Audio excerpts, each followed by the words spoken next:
Dear students, in this video we are going to discuss about drift velocity. What is a drift velocity? I'll explain you the whole concept behind it. Suppose you have a conductor here. Okay, now that conductor will be having atoms. Those atoms will be having free electrons since it is a conductor. So we can of course talk about free electrons. As long as you have applied no potential difference, you have not applied any potential difference, or you can say that you have not connected the two ends of this conductor with the two terminals of the battery. So that means you are not compelling the charge carriers to move in a particular direction. See, I repeat, this is a conductor. You have not connected any battery yet. You have not applied any potential difference yet. That means there is no positive terminal, no negative terminal yet.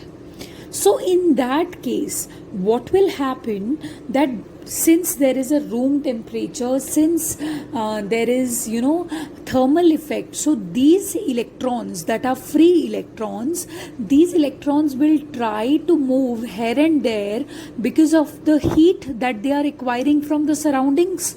So one electron will move in this direction, the other one in this direction. So the motion is so random that the average thermal velocity is zero. See, velocity means displacement in a particular direction. So yes, velocity means displacement in a particular direction for unit time. अभी देखो particular direction में तो कोई displacement हो ही नहीं रही. If one electron is going here, the other is going here, so the effect is somehow getting cancelled. The overall displacement is zero, kind of. So average thermal velocity is zero.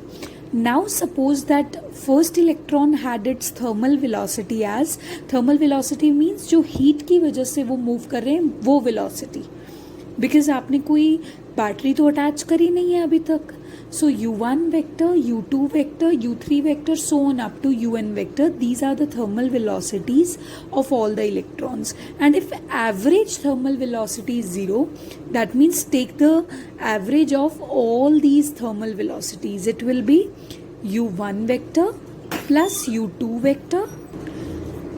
So u1 vector plus u2 vector plus u3 vector, so on up to un vector divided by n, which is the average, equals to z. Now if you have the conductor again, but now you have applied the potential difference across its two ends, like one end is connected to the positive terminal of the battery and the other end is connected to the negative terminal of the battery. So in that case, what will you observe? That all the electrons of the conductor will try to accelerate towards the positive end owing to the attraction. So ये सारे electrons इस तरफ attract होना start कर देंगे.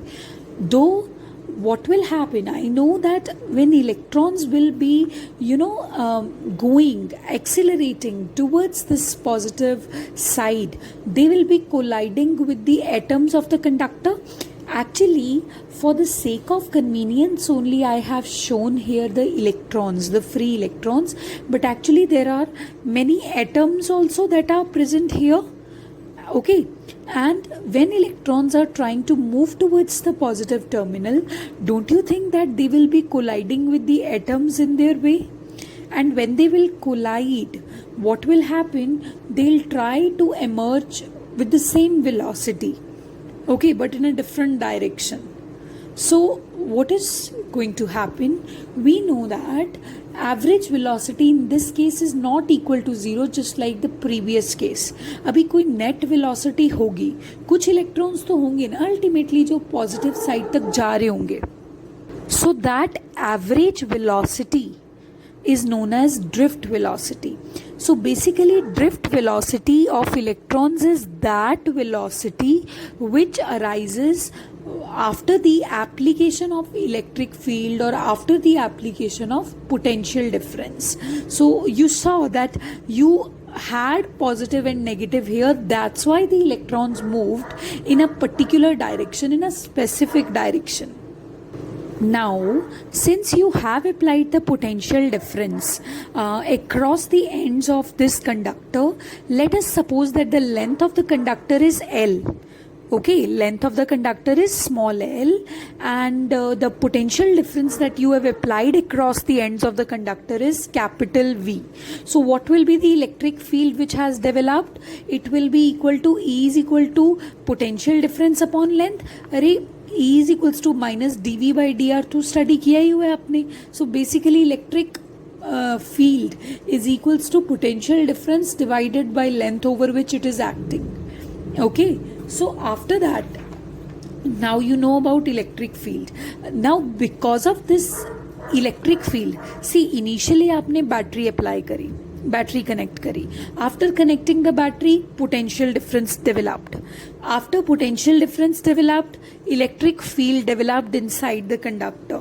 Now this electric field will give rise to force which will be experienced by these electrons, and they'll experience the force and then they'll try to move in this direction. So basically we know that electric field is equals to force, Coulomb's force, divided by the magnitude of charge. So force will be equal to electric field into charge, right? Like this. So in vector notations you have F vector equals to Q times E vector. But in this case we are talking about force experienced by one electron. So it will be F vector. The charge is minus E, and this is E vector, right? So this is the force experienced, and negative sign here is showing us that the force and electric field are in different direction. I told you people that electric field has a direction from positive to negative. So this is the direction of electric field, but you can see that the electrons are facing charge, force in this direction. So force has this direction, whereas electric field has this direction. That's why this negative sign is pretty much justified. So now if force is there, if electron is feeling some force, experiencing some force, we know that force is equals to mass into acceleration. So if that electron is experiencing force, that electron will be accelerated also. And what will be the value of acceleration? We know that F vector is equal to ma vector, and here F vector is equals to minus E into E vector. So I'll substitute minus E into E vector equals to ma vector. So what is the value of A vector? Minus E vector divided by m. So this is the value of acceleration that an electron will experience. ये acceleration हो गई. Now due to this acceleration, the electron is going to have velocity also.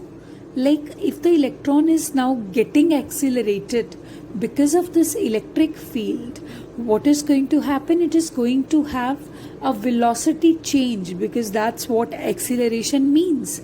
So suppose karo we are talking about this electron. This electron already has a thermal velocity called u1 vector, right? And now what happens? Because of the electric field, this electron is having one more velocity apart from thermal velocity due to this acceleration.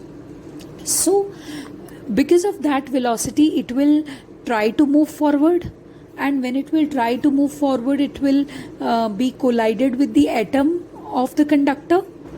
Okay, so jitna dur tak ye chala before colliding, that will be known as relaxation time.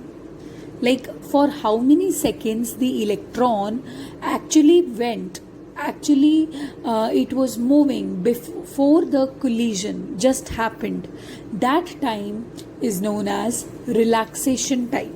So what is the final velocity? You have studied you have started this equation, v is equals to u plus at, right?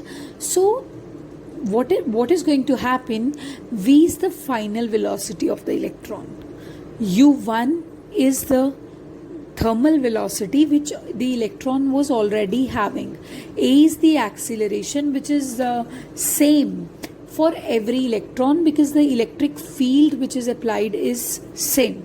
And T is that time which is called relaxation time, tau 1.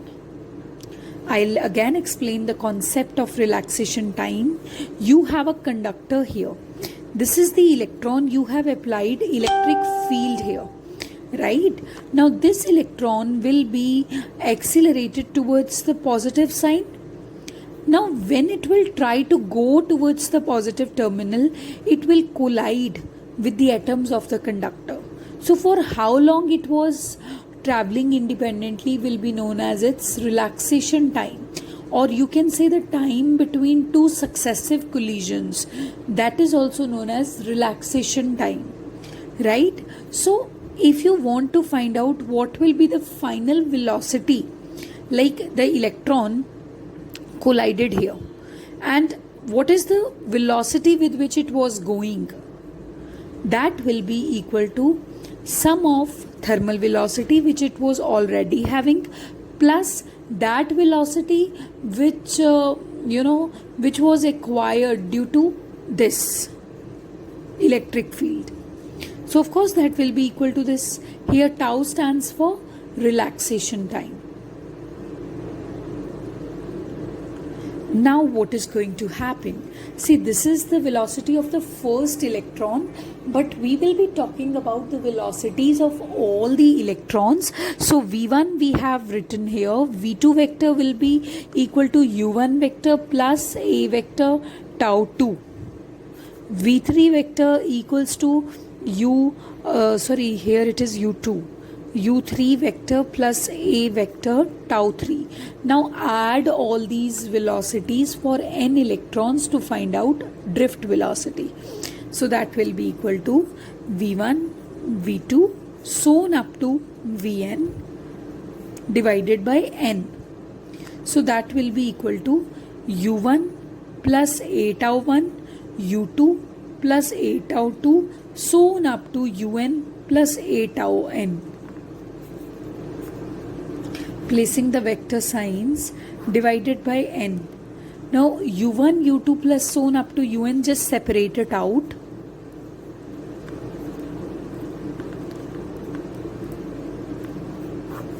Like this. After that, what you can do, take A common and separate relaxation times also. Now this stuff is 0 because this is average thermal velocity. In the very beginning of the video only I said that average thermal velocity is 0, right? So you will be left with this stuff. This tau 1 plus tau 2, tau n, so on up to n. This is the average of all the relaxation times. So it will simply give you average relaxation time. So this thing which is called VD, इसको हम VD vector बोलते हैं पूरे stuff को. सो VD vector is coming out to be equal to A, and this stuff is average relaxation time, tau vector, right? But what is the value of A vector? Minus E into E vector divided by M. I told you in the beginning of the video itself that acceleration has this value, and this is coming out to be tau vector. So this is the value of drift velocity, right? So the question comes, derive the expression for drift velocity.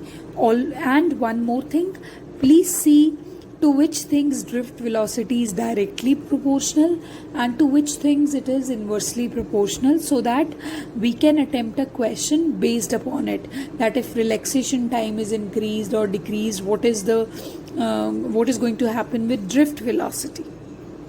So if electric field is more, see, the negative sign is telling us that VD and E vector are in opposite direction. Electric field is in this direction, whereas drift velocity is in this direction. So if you will consider magnitudes only, it will become Vd equals to E tau by m. Now if you will increase electric field, drift velocity will increase, ज़्यादा drift होंगे electrons. So this way just see which things are directly proportional to drift velocity and which things are inversely proportional to drift velocity.